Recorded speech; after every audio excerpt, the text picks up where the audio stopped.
Assalamualaikum warahmatullahi wabarakatuh.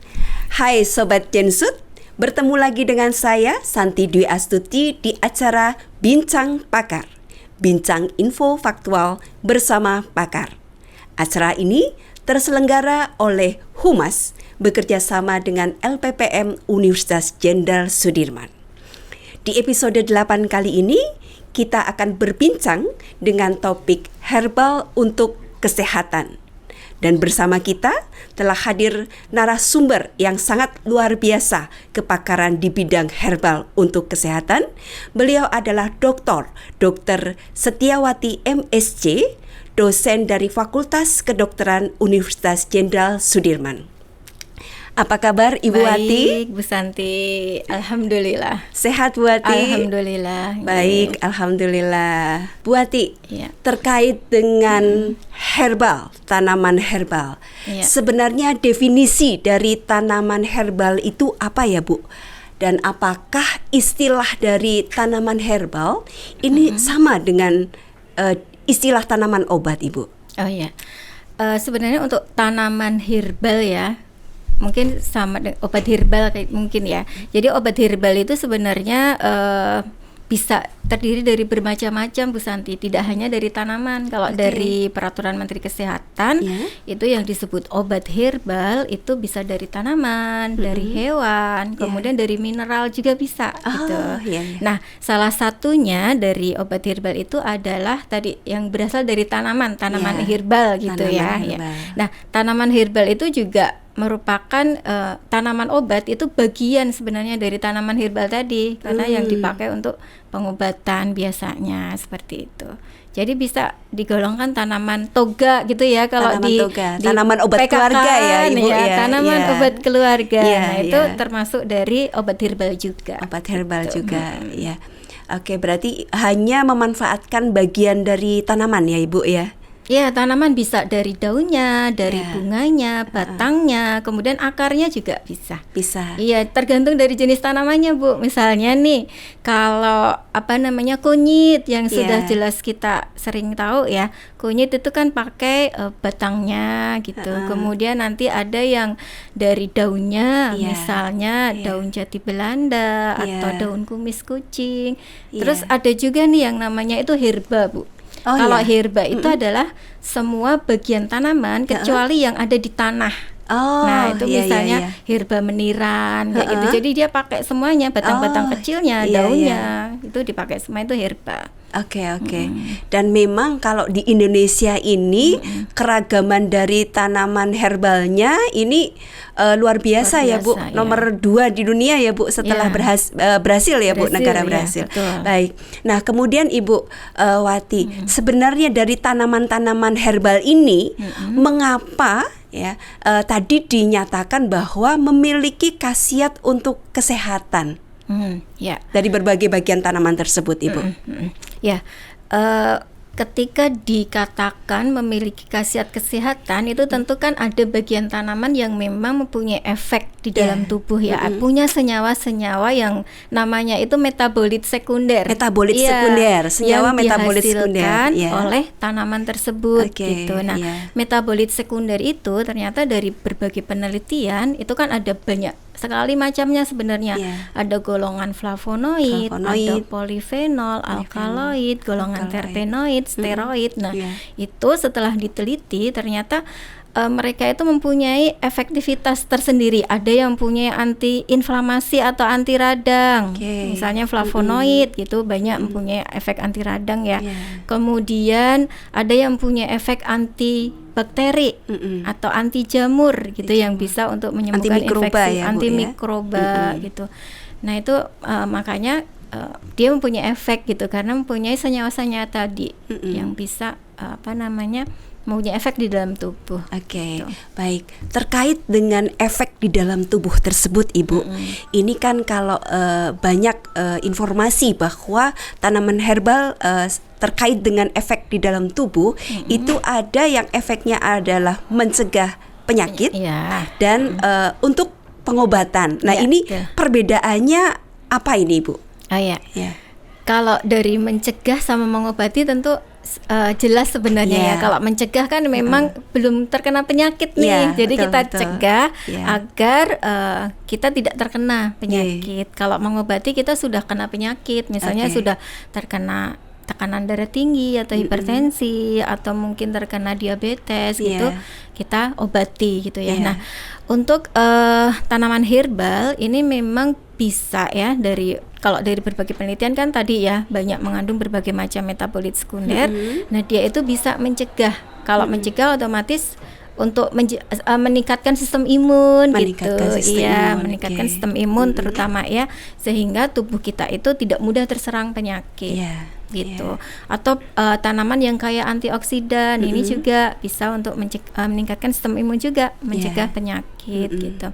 Kalau yang untuk mengobati itu biasanya memang pengobatan tanaman herbal ini lebih banyak dipakai untuk mengobati penyakit-penyakit yang degeneratif. Degeneratif itu penyakit yang karena memang usia gitu ya, karena memang karena sudah berumur, kemudian sel-sel di dalam tubuh sudah istilahnya udah tua gitu. Jadi regenerasinya mulai melambat ya Bu ya. Iya, betul Bu. Jadi seperti untuk tekanan darah tinggi, untuk diabetes, asam urat gitu yang sering dipakai untuk pengobatan.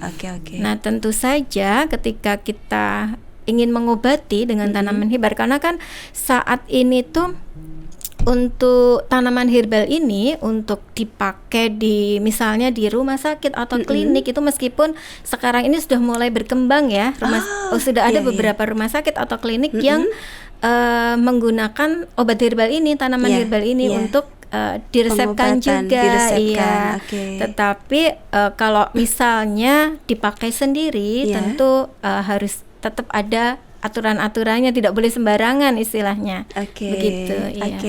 Nah, jadi kalau di masyarakat itu konsumsi herbal untuk kesehatan ini lebih banyak untuk pengobatan ya Bu ya, dibandingkan dengan pencegahan secara umum oleh masyarakat Indonesia. Iya, biasanya ketika sudah ada tanda-tanda misalnya tensinya tinggi atau pegel-pegel gitulah, mereka biasanya baru mengkonsumsi herbal ini seperti itu.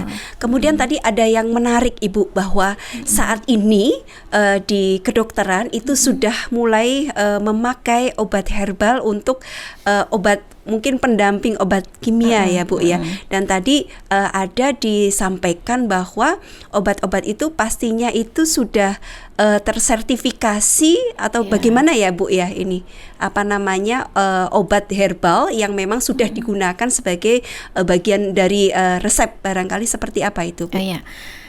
Jadi gini, sebenarnya kalau peresepan obat herbal gitu ya, itu ada dua kubu sebenarnya. Ada yang menggunakan murni, ada klinik gitu di punya Kemenkes juga ya, di Tawangmangu itu Ricus Medicus itu memang fokusnya itu menggunakan pengobatan tanaman herbal.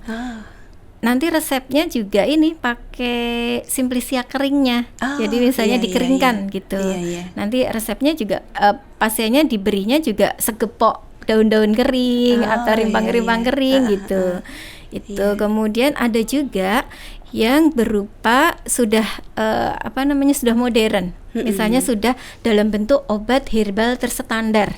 Kan ada misalnya ada Tensigat untuk menurunkan tekanan darah tinggi. Itu kan isinya juga sebenarnya ada kumis kucing gitu-gitu, ada seledri gitu ya. Kemudian ada juga misalnya kalau yang obat herbal terstandar itu memang sudah melalui penelitian uji praklinis. Jadi sudah di hewan coba, gitu ya. Kemudian ada yang lebih tinggi lagi sebenarnya, ada yang namanya fitofarmaka. Kalau itu fitofarmaka itu jadi menggunakan bahan alam juga, bahan herbal juga, tetapi dia sudah melalui uji klinis. Artinya dia sudah diuji cobakan ke manusia. Gitu. Jadi tidak hanya praklinis saja, tapi sudah uji klinis itu fitokimia fitofarmaka. Gitu. Nah itu. Jadi sebenarnya ada 3 hal tadi ya. Ada yang memang benar-benar menggunakan Simplicia kering tadi, ada yang pakai obat herbal terstandar, ada yang menggunakan fitofarmaka.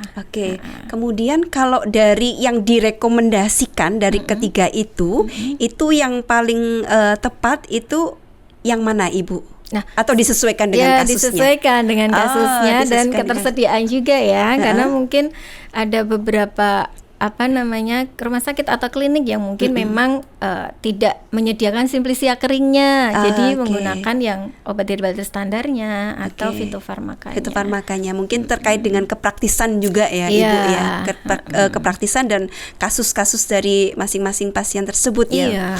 Kalau dilihat dari keampuhannya dari ketiga itu, apakah ada perbedaan Ibu? Nah, kalau selama ini mungkin memang ini ya belum sejauh itu penelitiannya ya, belum ada yang membandingkan antara ketika diberikan fitofarmaka atau obat herbal standar atau yang simplisia kering gitu. Jadi belum ada ini penelitian yang mengarah ke situ, lebih ampuh mana sih gitu. Karena yang perlu kita catat juga ketika menggunakan obat herbal ini tentu saja efeknya itu tidak secepat obat kimia ya, gitu. Karena obat herbal tentu saja dia biasanya efeknya itu lebih lama, paling enggak 1 bulan itu baru menimbulkan efek kayak gitu. Kalau kimia kan cepat ya. Makanya obat herbal, pemakaian obat herbal ini juga tidak boleh dipakai untuk kasus-kasus yang gawat darurat, nggak boleh. Kayak asma yang sedang sesek-seseknya minum obat herbal gitu nggak diperbolehkan memang. Karena kan bisa mengancam nyawa juga dan efeknya kan tadi tidak bisa langsung melegakan pernafasan gitu, enggak. Baik, jadi pengobatannya itu efeknya yang ditimbulkan dari pengobatan dengan herbal itu kan lebih lama ya Bu. Bisa dijelaskan nggak itu mekanismenya kenapa ya Bu dibandingkan dengan yang obat kimia itu? Mengapa yang obat herbal itu lebih lama memberikan efek ya? Karena terkait dengan kandungannya juga. Kalau yang obat kimia itu memang sudah diisolasi zat aktifnya gitu, zat aktif. Jadi memang dia langsung kerja di targetnya, di reseptornya. Kalau yang herbal itu kan masih dalam bentuk tanaman utuh ya, di mana itu juga kandungan senyawanya itu banyak, bermacam-macam dan mungkin sedikit-sedikit gitu. Jadi mungkin efeknya yang membuat lama itu gitu. Jadi tidak langsung ke target yang diinginkan, target selnya atau reseptornya. Beda dengan obat kimia kan dia langsung bekerja di reseptornya, reseptor selnya atau di organ targetnya begitu. Tapi kalau obat herbal yang tergolong fitofarmaka itu juga bukan isolasi dari komponen bioaktifnya ya Bu ya? Itu biasanya masih dalam bentuk bermacam-macam senyawa. Tidak hanya satu zat saja. Tapi memang sudah diekstrak ya Bu ya? Bentuknya sudah. Biasanya sudah dalam bentuk ekstrak. Ekstraknya dan biasanya dalam bentuk powder ya Bu ya? Ekstraknya itu. Terus dimasukkan kapsul atau dibuat tablet gitu. Nah, kemudian Ibu terkait dengan dosis ini Bu ya, dosis obat herbal ini untuk pengobatan. Kebanyakan informasi yang kita dapatkan dari masyarakat atau dari media sosial bahwa obat herbal untuk pengobatan penyakit degeneratif tertentu seperti misalkan diabetes atau asam urat itu kan tidak dalam bentuk tunggal tanaman ya Bu, tapi bervariasi dan yang kami tahu saat ini itu barangkali adalah komposisi-komposisi yang barangkali kita tidak tahu apakah ini sudah terstandar atau bukan gitu ya Bu. Betul. Nah ini barangkali bisa diceritakan lebih mendalam kepada Sobat Jensut di sini untuk yang terkait dengan obat herbal terstandar untuk beberapa ini penyakit degeneratif ini bagaimana Ibu? Ini ya. Mungkin sedikit info ya. Jadi sebenarnya Kementerian Kesehatan sendiri itu sudah meluncurkan istilahnya jamu tersaintifikasi. Jamu tersertifikasi. Jamu saintifikasi. Jamu gitu saintifikasi. Ya. Itu ada kurang lebih ada 11 ramuan yang tersaintifikasi. Ada tekanan darah tinggi, ada untuk asam urat, ada untuk diabetes, kemudian kolesterol juga ada, obesitas itu dan banyak lagi ya. Nah itu di situ sebenarnya masyarakat bisa mengakses juga karena sudah dipublikasikan ya secara luas.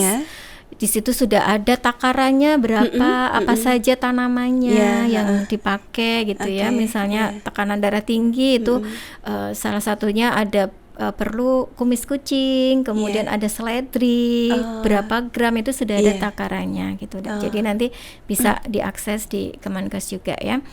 Nah itu sudah tersaintifikasi, artinya memang sudah ada penelitian berbasis pada layanan gitu. Jadi berbasis pada layanan yang telah dilakukan dengan menggunakan tadi bahan-bahan tanaman tadi. Gitu. Jadi sudah istilahnya memang sudah diformulasikan ya berapa gramnya itu sudah dihitung gitu ya, kemudian diracik dan lahirlah itu tadi 11 ramuan jamu tersaintifikasi tadi gitu. Jamu tersaintifikasi dan ini informasinya bisa diakses barangkali di website dari Kementerian Kesehatan ya Ibu ya. Kementerian Kesehatan. Kalau mau cari di website itu keywordnya apa Bu? Kemenkes aja bisa. Kemenkes aja. Atau jamu saintifikasi gitu. Jamu bisa. saintifikasi. Jamu saintifikasi sehingga barangkali dengan adanya informasi itu memudahkan kita. Barangkali nggak perlu ini ya Bu, kan banyak klinik herbal gitu ya. Yang menyediakan itu kalau masih dalam 11 ramuan tersertifikasi itu kita bisa coba di sendiri rumah, ya Bu. Jadi sudah ada jenis tanamannya, kemudian jumlahnya, cara ininya juga, cara penyeduhan, cara pakainya gitu, seperti itu sudah lengkap ya Bu ya. Lengkap di situ. Oke.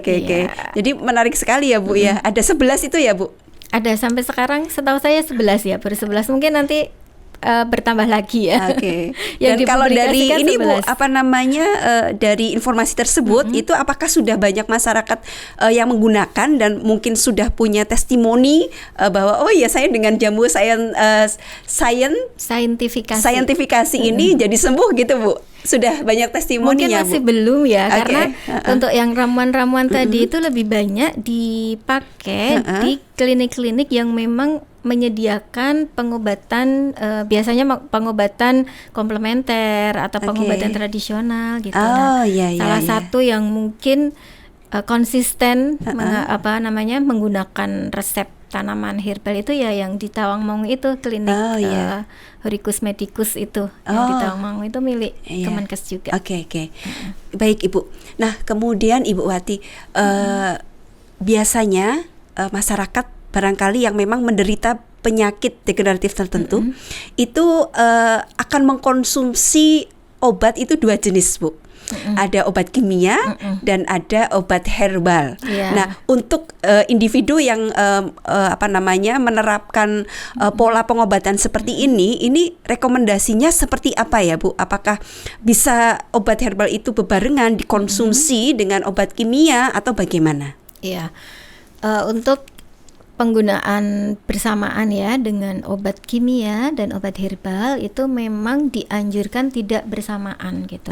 Dan pada kasus-kasus tertentu, misalnya contohnya ya, misalnya asam urat gitu ya.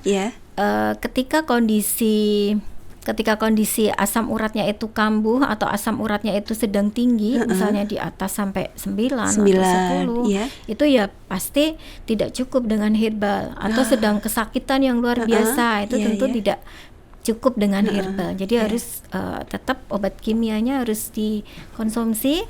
Nah, ketika sudah asam uratnya sudah turun, kemudian rasa nyerinya sudah berkurang, bisa kita kombinasi atau bisa kita ganti dengan obat herbal begitu. Dan ketika mau menggunakan bersamaan, misalnya dalam 1 hari nih, kok saya merasa sakit banget dan udah biasa nih minum herbalnya gitu, ya nggak masalah sebenarnya.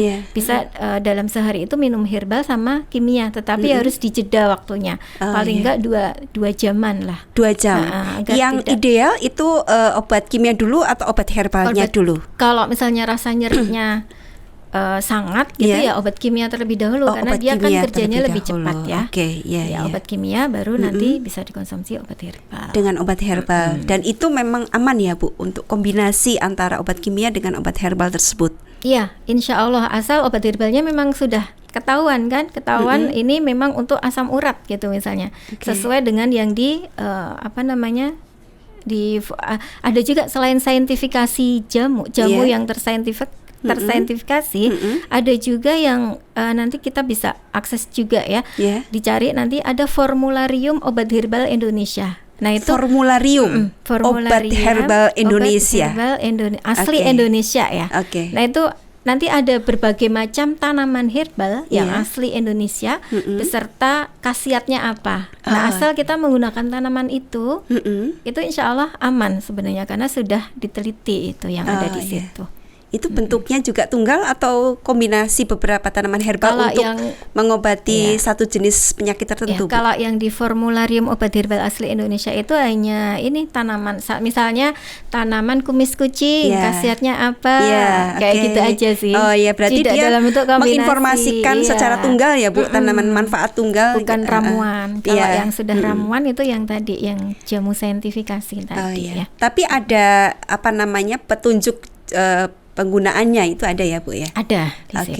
Ya, berarti itu juga cukup membantu sebagai alternatif kalau kita mau mencari yang lebih ini ya Bu. Kalau yang saintifikasi itu kan tadi baru 11, barangkali ada yang lainnya ya Bu, karena itu tadi kita punya beragam jenis dalam hal ini tanaman ya Bu, tanaman herbal yang banyak sekali.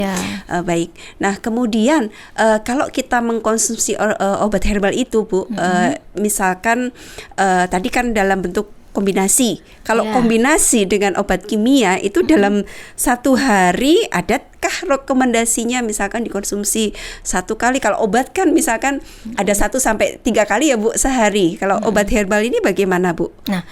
Nah ini juga penting juga ya diketahui oleh masyarakat untuk penggunaan kombinasi. Ketika akan menggunakan kombinasi antara obat kimia dan obat herbal, tentu saja harus konsultasi dengan dokternya.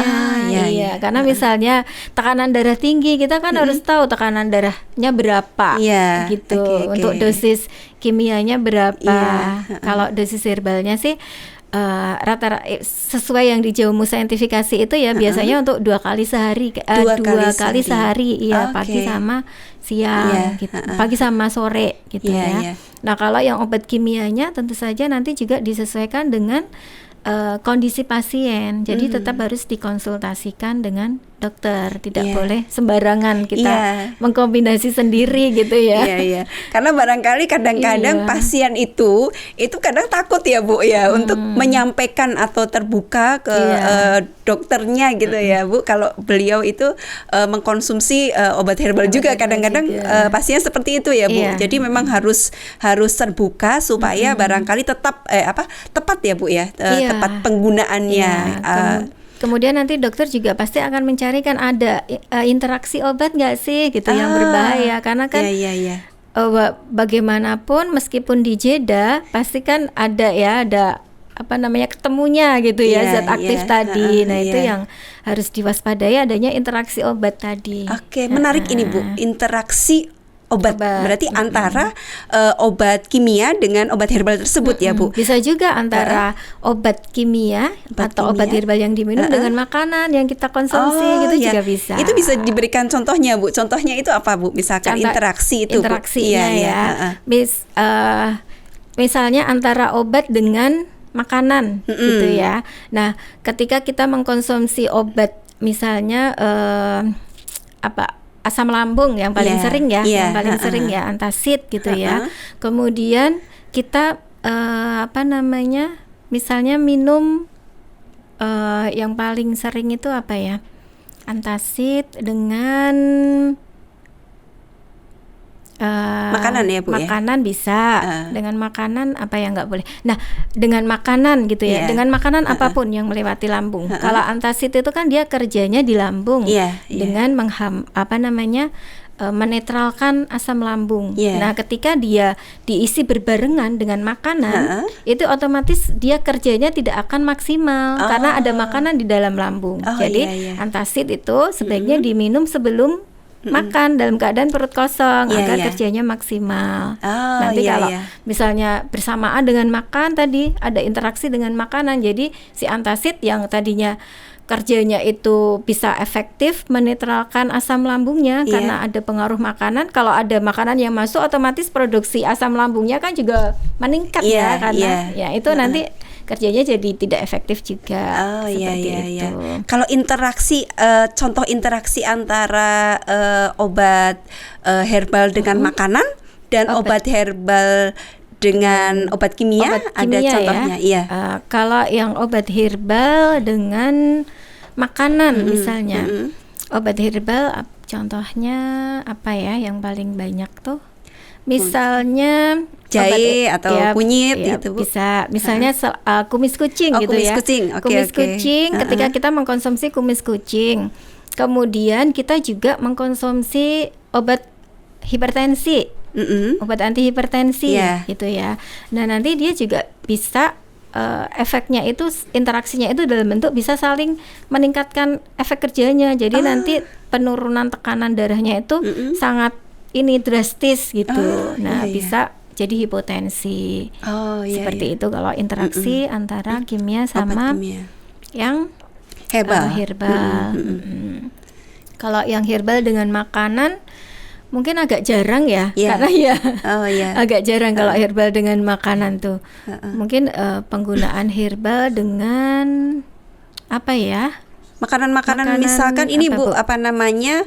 Yang paling sering itu mungkin susu gitu ya, yang nggak boleh, nggak boleh dicampur bersamaan dengan obat ataupun herbal gitu.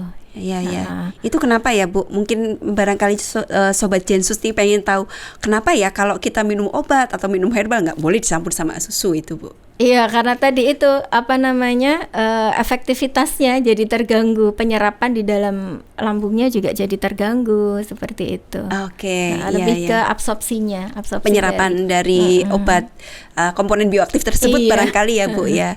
Iya, baik. Jadi kalau misalkan tadi Bu yang darah tinggi misalkan tadi ada obat kimia dan obat herbal itu akan menurunkan kalau dikonsumsi bersama-sama meskipun dengan jeda. Jadi akan lebih baik itu mengkonsumsi salah satunya saja gitu ya Bu ya. Tadi tergantung kondisi dari pasien sebenarnya. Kalau dirasa tadi kalau kondisinya itu memang tidak memungkinkan dengan penggunaan herbal saja, ya pilihan pertamanya tentu yang kimia. Gitu. Misalnya tadi yang asam urat atau tekanan darah tinggi, tekanan darahnya kok sudah misalnya lebih dari 160 gitu. Nah, itu kan tidak mungkin segera diturunkan dengan herbal juga gitu.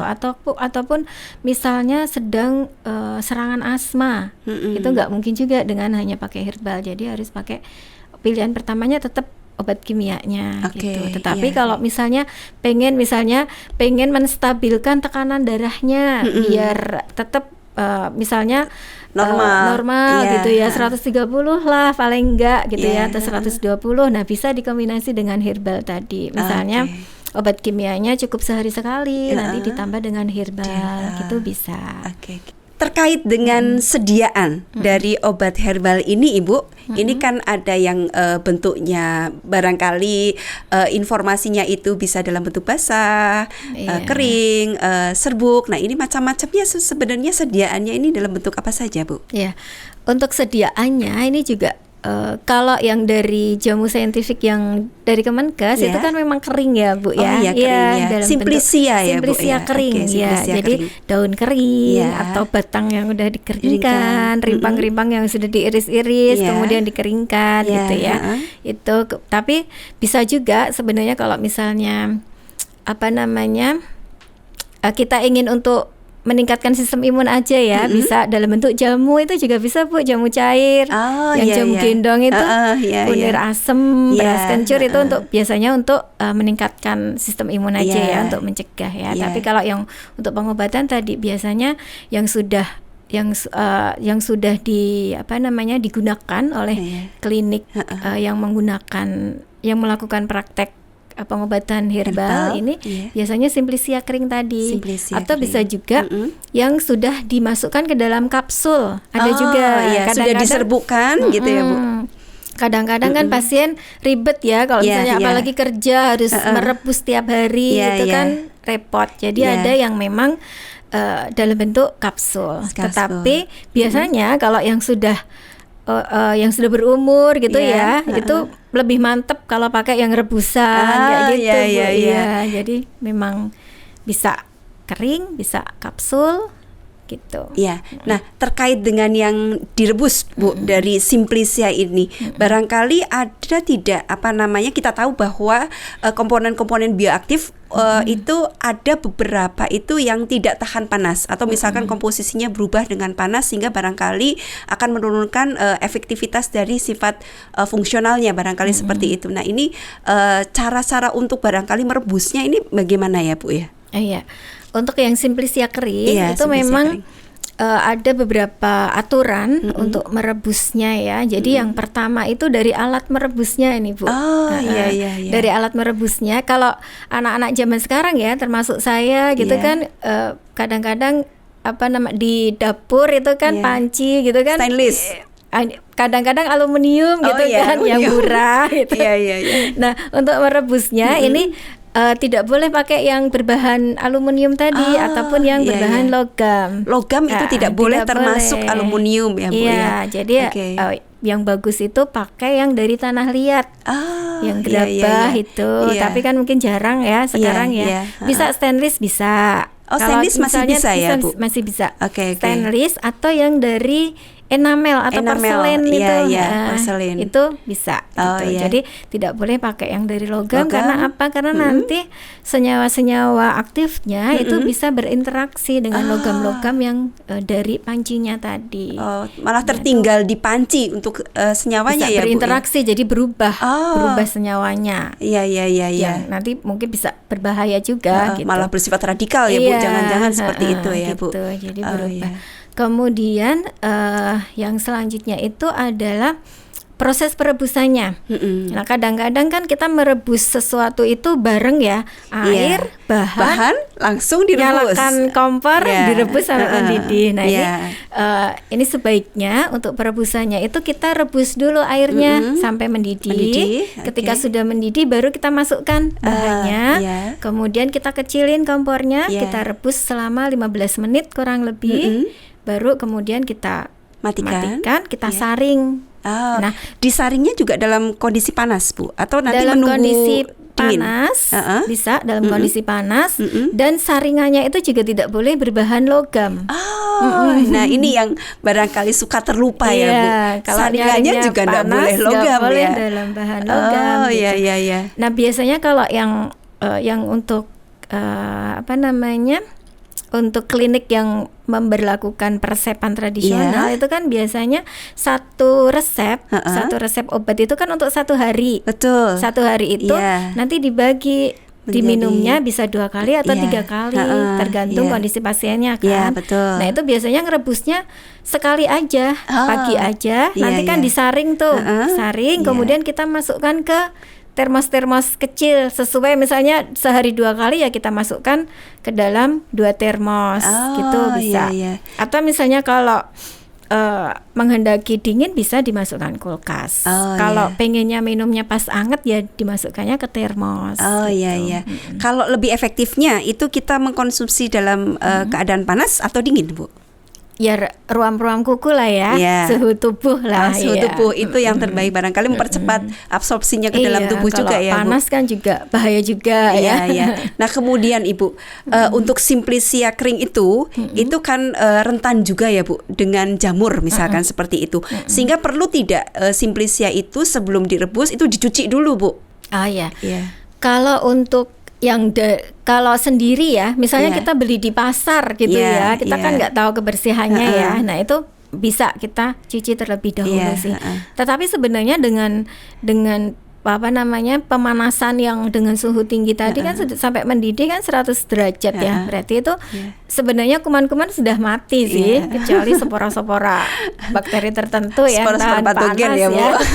Yang bakteri-bakteri tahan panas itu mungkin ada gitu. Tapi biasanya sudah mati juga sebenarnya dengan perebusan tadi. Baik. Berarti cukup simpel ya Bu kalau kita akan mengkonsumsi sendiri ya Bu dengan merebus-rebus, dan itu lebih yakin karena kita tahu direbusnya 15 menit dengan tata cara seperti yang tadi Bu Wati jelaskan. Dan yang terakhir barangkali Bu, kita mau menanyakan terkait dengan efek samping Bu untuk konsumsi herbal, karena barangkali akan sama bahwa kalau kita tidak mengkonsumsi dengan tepat sesuai dengan ketentuan atau rekomendasi baik obat kimia ataupun obat herbal pasti ada efek sampingnya ya Bu ya. Nah, barangkali dapat dijelaskan Ibu efek samping dari kita konsumsi obat herbal dengan barangkali tidak sesuai ketentuan atau rekomendasi Bu. Ya, untuk efek samping itu sebenarnya kalau efek samping itu bisa terjadi tidak hanya tanaman herbal ya atau obat herbal. Bahan kimia pun juga bisa memberikan efek samping, ada mual, kemudian mungkin diare juga bisa, muntah, sakit kepala itu bisa, dan itu efek samping tergantung dari masing-masing orang, beda-beda juga gitu ya. Jadi kadang-kadang memang tidak bisa disamaratakan. Misalnya minum obat herbal A, yang satu tidak ada efek sampingnya apa-apa, tapi yang satu mual. Nah itu bisa juga. Nah karena kalau misalnya sediaannya dalam bentuk tadi rebusan, itu efek samping yang memang paling sering terjadi itu mual. Ya ngerasain nggak Bu Santi? Kalau minum obat yang pahit gitu, kadang mual nggak? Kalau saya termasuk yang tahan. Iya, kalau saya itu mungkin ini lebih ke ini Bu, kadang ada yang menimbulkan jadi asam lambungnya meningkat. Itu memang bisa. Ada ya Bu ya? Ada juga, bisa juga. Kalau memang punya mah tidak tahan gitu bisa juga. Nah, salah satu efek asam lambung yang meningkat itu kan tadi mual, muntah gitu kan. Iya, itu. Kemudian bisa juga diare, gitu. Atau kalau misalnya mengkonsumsi obat penurun tekanan darah itu jadi pipisnya jadi lebih sering. Gitu. Atau yang diare itu terutama untuk obat-obatan untuk obesitas, itu biasanya efek sampingnya diare, itu bisa juga. Nah kemudian apabila ada efek samping tersebut, itu sebaiknya bagaimana Bu? Misalkan obesitas misalkan, itu kan memang menimbulkan diare. Nah itu apakah dikurangi konsumsinya atau dihentikan? Bagusnya seperti apa Ibu? Nah kalau ada efek samping yang sangat mengganggu ya, misalnya diare yang berkepanjangan, otomatis ya harus dihentikan. Karena bahaya juga kan kalau diare tidak dihentikan, nanti bisa berakibat fatal, dehidrasi dan sebagainya. Kalau efek sampingnya itu dalam bentuk mual aja, mual yang tidak berlebihan ya tidak masalah sebenarnya, bisa dilanjutkan gitu. Karena mungkin mualnya itu karena baru adaptasi tubuhnya. Gitu, terhadap obat yang diminum. Baik. Nah kemudian ini Bu, satu lagi efek samping dari obat herbal ini, apakah ada efek samping yang kaitannya dengan penyerapan zat gizi yang berasal dari makanan Ibu? Ini apakah mempengaruhi atau tidak Ibu?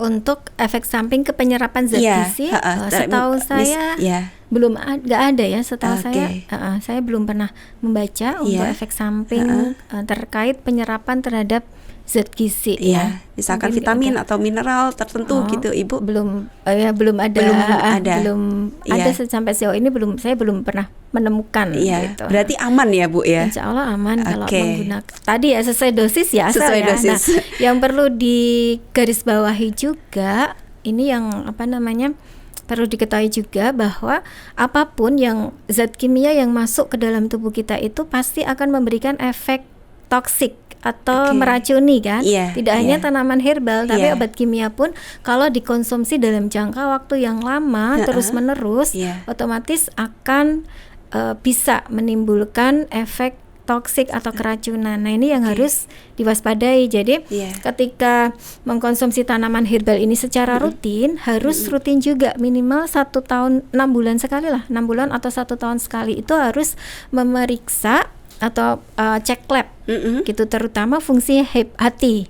Fungsi gitu, karena hati sama ginjal 6 bulan ya Bu ya. 6 bulan atau 1 tahun sekali. Itu hati dan ginjal terutama. Hati dan ginjal. Karena hati dan ginjal ini salah satu organ yang mempunyai fungsi untuk, kalau hati kan untuk istilahnya menyaring gitu racun, kan, zat-zat toksik dalam tubuh. Ginjal juga menyaring pengeluaran zat-zat yang tidak diperlukan gitu. Jadi harus cek tadi fungsi hati sama ginjalnya. Itu yang harus diketahui juga gitu. Iya, dilakukan oleh individu yang memang secara rutin terus-menerus mengkonsumsi baik obat herbal ataupun obat kimia tersebut. Ya. Baik, Dokter Wati, menarik sekali, seru sekali bincang-bincang kita terkait dengan herbal untuk kesehatan ini, Ibu. Terima kasih banyak sudah meluangkan waktu untuk membersamai kita di podcast Bincang Pakar kali ini. Tambah satu lagi ya Bu Santi. Apa ya itu? Untuk ini nih yang harus diwaspadai oleh pendengar semua nih.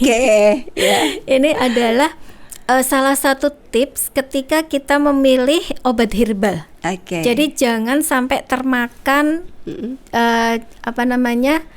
promosi yang mengatasnamakan obat herbal ini bisa menyembuhkan segala macam penyakit. Itu harus kita waspadai. Atau dia bisa menyebutkan obat herbal ini dalam waktu singkat dapat menyembuhkan bla bla bla. Nah, itu kita harus waspada itu karena tadi saya katakan di awal bahwa pengobatan herbal ini memerlukan waktu yang tidak instan dan bukan merupakan penyembuh satu tanaman, bukan penyembuh segala macam penyakit juga gitu ya. Jadi harus diwaspadai juga gitu. Karena kemungkinan kalau seperti itu bisa saja si obat herbalnya itu dikombinasi dengan obat-obat bahan kimia yang itu sangat berbahaya. Dan ini kasus ini beberapa kali ditemukan ya Ibu ya. Jamu obat herbal yang banyak menggunakan bahan kimia itu yang harus diwaspadai. Jadi artinya kalau obat herbal itu dikonsumsi singkat langsung sembuh, justru kita harus bertanya, ada apa ini dengan obat herbal ini? Begitu ya Bu ya.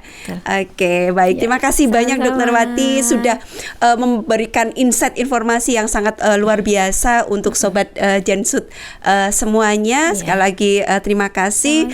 Ibu tetap sehat bersama herbal. Terima kasih banyak Ibu. Sobat Jensut, demikian bincang pakar kita kali ini bersama Dr. Setiawati.